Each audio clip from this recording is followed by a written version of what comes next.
Uganda yaffe ffenna tetulina kuboola abantu abamu tubazze ebbali abalala tubasembeze ffenna tuli omuntu omu. Naye era njagala kitegeerekeke nti ng'omusoga bwali omusoga omuganda n'abeera omuganda omukyoli n'abeera omukyoli omufumbira n'abeera omufumbira nange ndi munyarwanda naye ndi munnayuganda.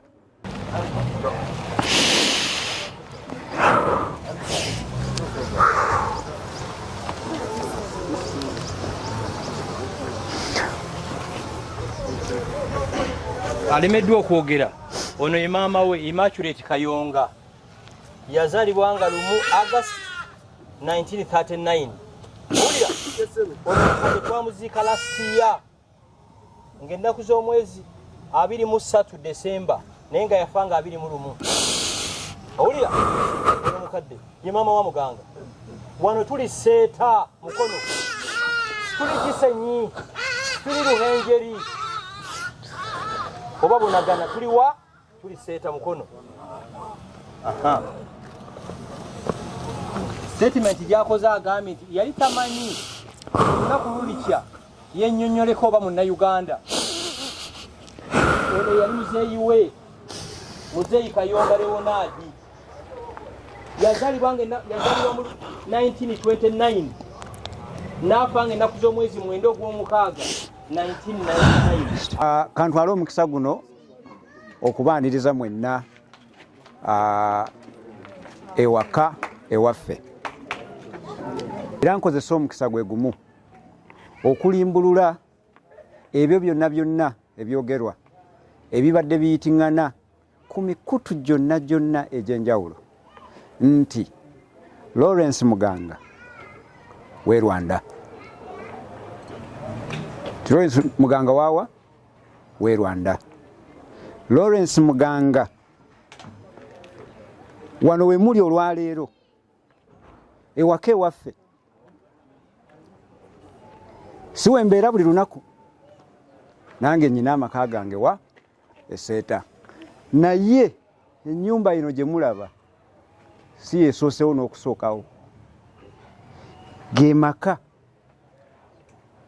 agandera wano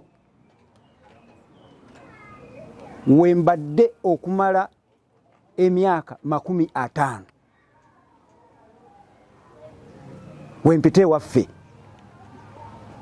Ndowooza we mwetegereze nnyo, wano si Rwanda, wano tuli mu ggwafu Eseeta Goma sub county Mukono district.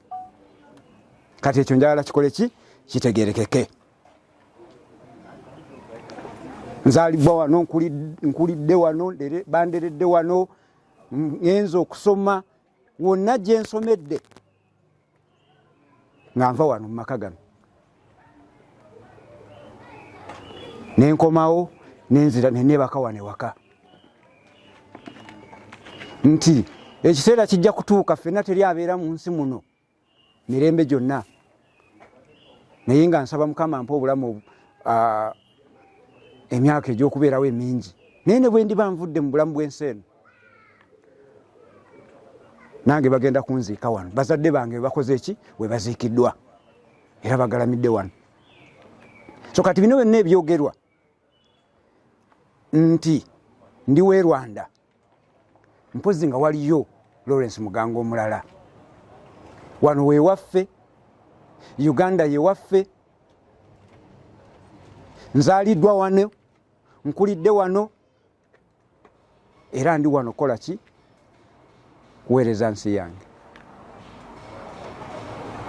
Era njagala kitegeerekeke nti byonna bye mugenda mulaba era nga byogerwa n'abantu ab'enjawulo, byonna bye mulaba ebisinga byaki bya bulimba.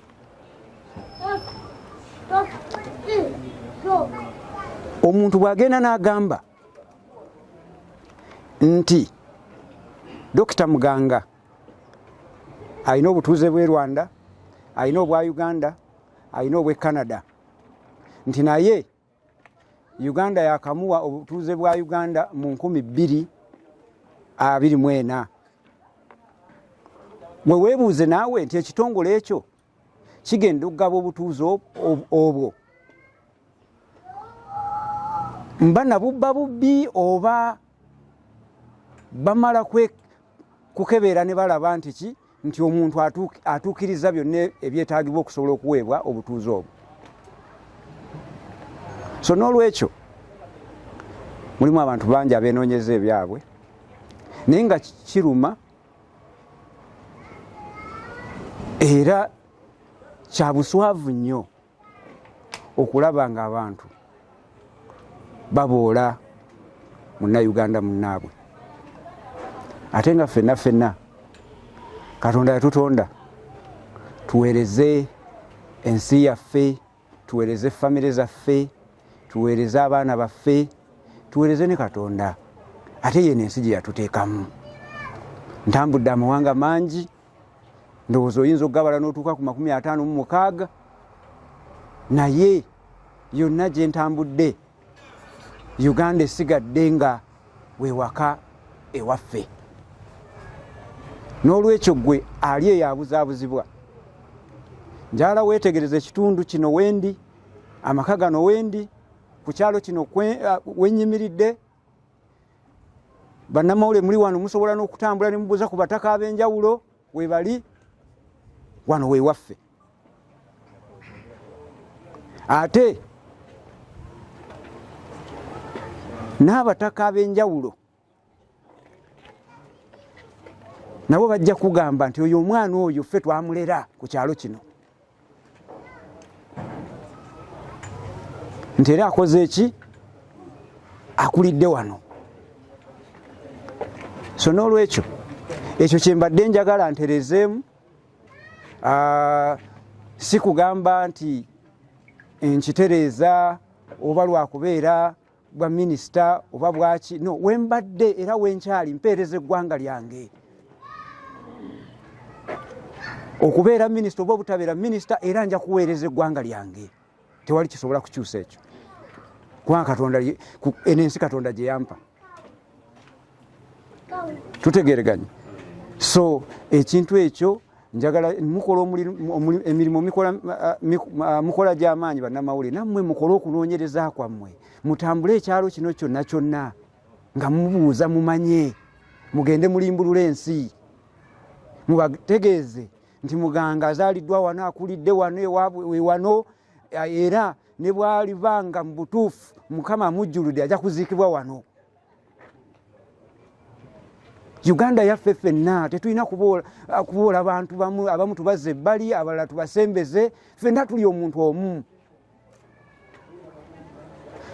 Naye era njagala kitegeerekeke nti ng'omusoga bwali omusoga, omuganda n'abeera omuganda, omukyoli n'abeera omukyoli, omufumbira n'abeera omufumbira, nange ndi munyarwanda naye ndi munnayuganda.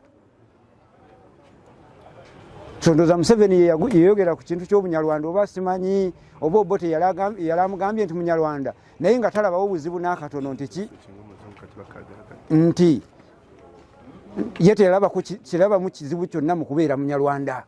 Mulwadde talabamu bubi bwonna, talabamu buzibu bwonna okubeera ki omunyarwanda, nange ndi munyarwanda ate munnayuganda. So kati mbadde nsaba nakyo njagala tukinyonnyole bulungi nti nzaaliddwa mu Uganda, amaka gano mukoze eki, mugalabye, ewaka mukoze eki, era ngenda balambuza wonna mukole ki, mulabewo. Nsomedde wano mu Uganda, naye mu mwaka gwa 2001 namaliriza okusoma, ne tutikkirwa mu 2002 nga bannayuganda abalala abavubuka bamaliriza okusoma. Ffenna twanoonya emirimu, abasobola ogifuna ne bakola ki, ne bagifuna. Katonda be yayamba ne bafuna emirimu wano Uganda ne bakola ki, ne bagifuna. Naye abatasobodde kugifuna ng'era bwe mulaba olwaleero bw'ogenda ku kisaawe Entebbe osanga abaana bannayuganda nga basimbye layini abamu bambadde uniform nga bagenda mu nsi ez'Abawarabu okusobola okukola ki? Okupakasa. Siyinza kubala bantu bajja wange buli lunaku nga baŋŋamba tuyambe tugende Canada, tuyambe tugende UK, tuyambe tugende America, nabo bagende bakole ki? Bapakase. Naye ng'emirimu gikoze ki? Gibuze wano e Uganda. Nange nakwata ekkubo nenjolekerawa e Rwanda, ate nga nyinayo n'abantu bemmanyi. Ngende nkole ki? Nongezeeko nonye emirimu eyo nsobole okupakasa nfune kasente, nyambe bazadde bange, nyambe baganda bange, nyambe abantu bange. Neŋŋenda Katonda nankwatirako nenfuna omulimu mu kitongole bakiyita Rwanda Revenue Authority. Nentandika okukola, era ndowooza nakola mu bitongole nga 3 oba 4. Nange nenfuna kasente, naye ate ekyokusalirwa nti akasente ako era nakazzangawa Uganda. Ndabirira abantu bange nekulaakulanye, nange mbeere ki? Mbeere bulungi. Naye okusobola okukola mu nsi eyo nga era abantu abalala bagenda mu nsi ez'enjawulo, mu butuufu bw'oba ng'olina obutuuze obw'ensi eyo gy'olaze, okukola kukwanguyira. Nange nenkola ki? Nenoonya obutuuze, nenfuna ID, nenfuna passport, emirimu nenkakala byaki bulungi. Mu mwaka gw'2009 nenkwata ekkubo nenkomawo wano e Uganda, era ndowooza namalawo nga mwezi gumu nenjolekera neŋŋenda wa? Neŋŋenda e Canada, neŋŋenda okusoma. Bwe mmaliriza okusoma masters degree e Canada, ne bakola ki? Katonda nannyamba nenfuna n'obutuuze. Bwe nfuna obutuuze obwa Canada, kitegeeza nali ntambulidde ku passport yawa? Ye Rwanda. Era gye mulaba buli kaseera gye babalaga yaggwako tekyakola ki? Tekyakola. Era omuntu agamba nti nyina passport 3 aba muki? Mukyamu. Nyina passport meka? 2. Kaakati bwe mbeera e Canada, etteeka ly'e Rwanda ligamba nti omuntu yenna anaafuna obutuuze obw'ensi endala, oyina okutegeeza gavumenti yawa? Ya Rwanda, oba n'otegeeza embassy ya Rwanda ekuli okumpi nti nkyetaaga okubeera n'obutuuze bwammwe. Naye singa oli mu kikola mu nnaku 9, kitegeeza obutuuze bwe buli muki? Bufudde, buli mu lusuubo bufudde. Naye ate nze kye nakola, nakwata passport gye nalina, nenkwata ne ID eby'e Rwanda, nembiteeka mu bbaasa, nembitwala ku embassy yawa? Ye Rwanda, Ottawa e Canada, nembiwaayo nembagamba naye nafunye obutuuze ki? Obulala. 2019 nenkomawo wano e Kampala e Uganda, ng'era mpitibwa okujja okukolerawa wano. Era ow'ekitiibwa Vice President wa Uganda ekiseera ekyo Honorable Edward Sekandi ne Right Honorable Speaker betwasisinkana mu conference emu e Canada, waliwo n'omwami omulala bamuyita Dr. Hilary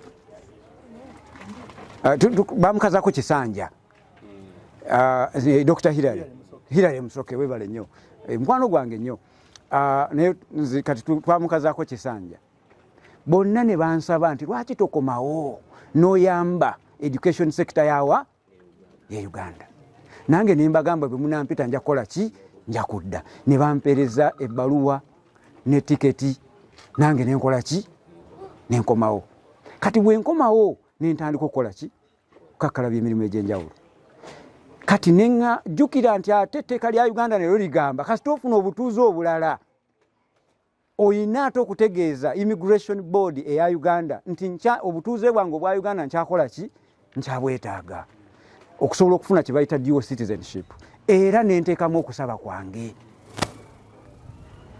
mu 2024 nenteekamu ki? Okusaba kwange. ne bakebera ne bagamba nti omanyi nti tulabye mu system oyinamu passport ya Rwanda, oyina obutuuze bwaki bwa Rwanda. Ne mbategeeza ne mbagamba bannange nga bye mbanyonyodde byonna ne mbagamba nti omanyi nti bwe nabufuna bwe nagezaako okugenda okunoonya engeri gye nkola ki gye mbeerawo ewa e Kigali, naye bwe nagenda e Canada obutuuze ne bukola ki ne bufa. Ne bagamba nti ate tusobola kugendera ku ebyo, tuwe obukakafu. Ne ndyoka ngenda ku embassy ya Rwanda ne mpandiika mu butongole ne mbagamba bannange njagala mbategeeze mu butongole obutuuze buno yadde bwali bwafa naye gavumenti ya Uganda okusobola okumpa obutuuze okunziriza obutuuze bwange yeetaaga olupapula olulaga nti ndinaawo nsinza obutuuze bwa Rwanda. Ne mbawandiikira ne bandaga nti n'okusaba kwange bakufunye, ne nvaayo nenzira ku Internal Affairs ne nsaba banzirize obutuuze bwange era nabo kwekumpa dual citizenship. Ndowooza kitegeerekese nti saagifuna mu bumenyi bwaki bw'amateeka. Nti nabo okumpa dual citizenship eyo oba baali si bamativu basinziira ku ki? Kati awo wetukoze eki? Wetuyimiridde. Ku nsonga ya president eyasalawo Nannonda oba oli awo alabe nti nsobola omuyambako okussa mu nkola ebigendererwa bye mandate ye bannayuganda gye baamuwa, ye n'asalawo nti mbeera omu ku abo abasobola omuyambako okubituukiriza. Nkimanyi bulungi nti musajja mwenkanya, nti ate ye tatunuulira mawanga, atunuulira buki busobozi. Era bw'otunuulira mu Uganda wano ne weekebejja abantu abalimu, mu butuufu tosobola kunzijamu abo abalina ki obusobozi mu Uganda. Obusobozi nkola ki mbuyina. Nti naye yakiraba nti mu butuufu waliwo ettaffaali lyensobola okugatta ku ki ku nsi yaffe Uganda, naye n'akola ki Nannonda. N'olwekyo ye nga ye bwe tumanyi nga e Pan-Africanist, ye era ayogera bulungi n'agamba nti bino ebya borders ensalo tebikola ki tebisobola kukola ki kutwawula. Naye ate kati ate nze siri wa muntu asusse ensalo, naye ate nze ndi waawa. Nkimanyi ye ng'omuntu atasosola mu mawanga, ye asobola otuwa obwenkanya. Kati nze kye musaba nti yakozesa obwenkanya, naye ate era nze ndi mwetegefu okuweereza eggwanga lyange wonna wendi, oba ndi minisita oba siri minisita. Era n'okunnonda teyasanga nga ndi ki nga sirina mulimo, teyasanga nga ndi minisita oba nga ndi deputy oba nga ndi RDC oba ndi meya. Yasanga nkola ki ndi musajja ali mu byenjigiriza agezaako okusomesa bannayuganda n'abaana baabwe. Ate ekyokusaalirwa nti ne bwe tuba tusomesa abayizi teri agamba nti oyo amusomeseza by'Abanyarwanda, nti naye bagenda okukola tebagamba nti oyo yayiga by'Abanyarwanda. Tutegereganye. So kati ye musaba nga Fountain of Honor, ng'omuntu ye akozesa okutegeera okutasosola mu mawanga, atunuulira abantu n'alaba obusobozi bwabwe era n'atambulira ku busobozi bwabwe, era wajja okusinziira akole ki akole obwenkanya. Era ekyamusindika okulonda nze manyi ye alina ensonga kwe yakola ki kwe yasinziira. Naye bwe babanga bamulimbye ebintu eby'enjawulo, olwaleero njagala kitegeerekeke nti ekifaananyi ekyo kye basiigira bannayuganda kikyamu, nti ffenna families ez'enjawulo ziyina abantu baabwe newenjogerera kati nga bayina bunnansi obw'ensi ezikola ki ez'enjawulo. Naye bwe bakomawo wano tetulina baboola nti baki bannayuganda. Mwebale nnyo. Ebusika empanana z'omuntu ziba ssatu: bakuwalana olw'ettaka, bakuwalana olw'omukazi, bakuwalana olwa bizinesi. Kubisatu bino mukazi mulimu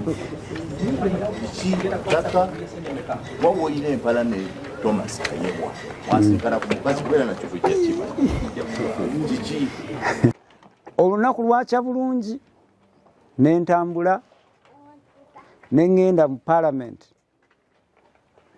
okusobola okubeera vetted ng'abalala bonna era njagala ntegeze bannayuganda nti ku bantu nga bannamawulire mukoze okunoonyereza okutuufu ne mutuukirira ba members ba appointments committee abaali batuddemu teri muntu ku bacandidates bonna abaatuula mu maaso gaabwe yaleeta mpapula ziri organized mu bungi zijjudde kusinga nze.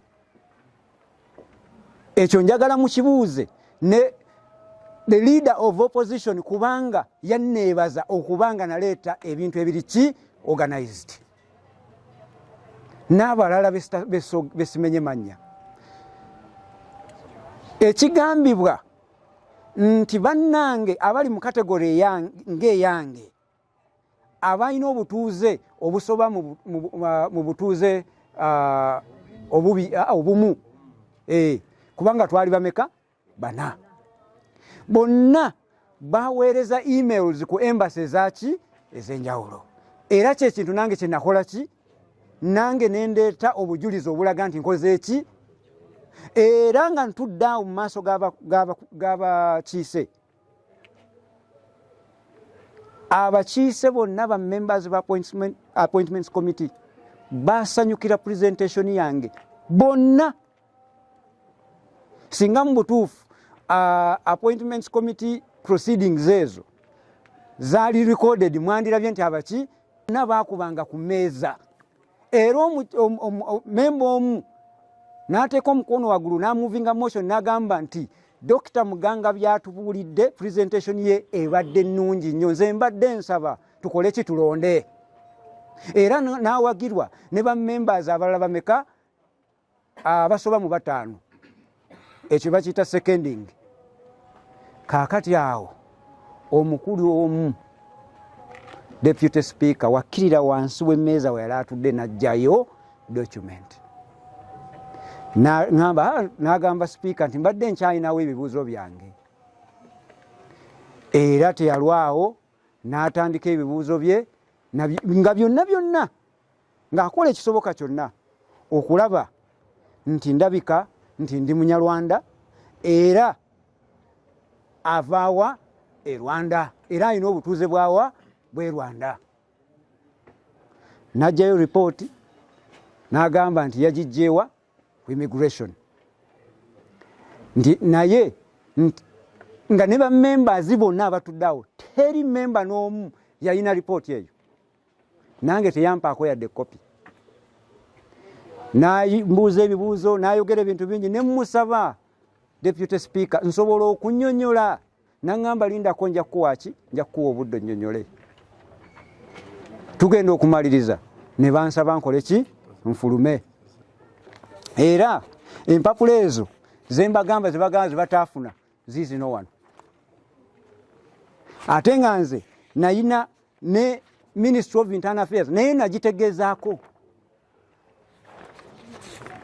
ziizino ziri meka eyagenda e Canada ne gye twategeeza immigration ne email ng'abalaze basindika nazo ziriwa ziizino wano so ne gundi eraga nti twali renunciation ey'obutuuze bwa Rwanda nayo yali ekoleddwa nayo yiino eriwa yiino wano byonna nakola ki kaakati awo nze nange siina ngeri ki gye nsobola kukola ki binnyonnyola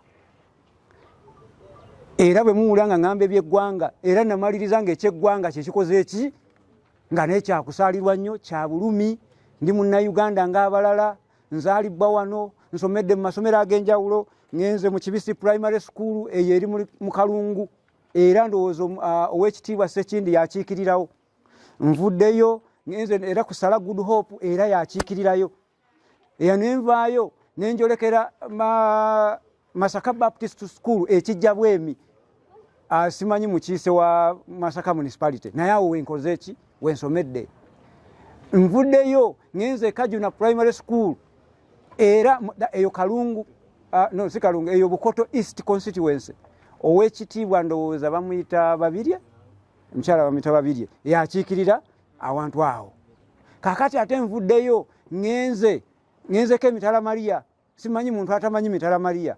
Nvuddeyo ngenzeko Kalina 2 secondary school 1 Ntinda e Kampala.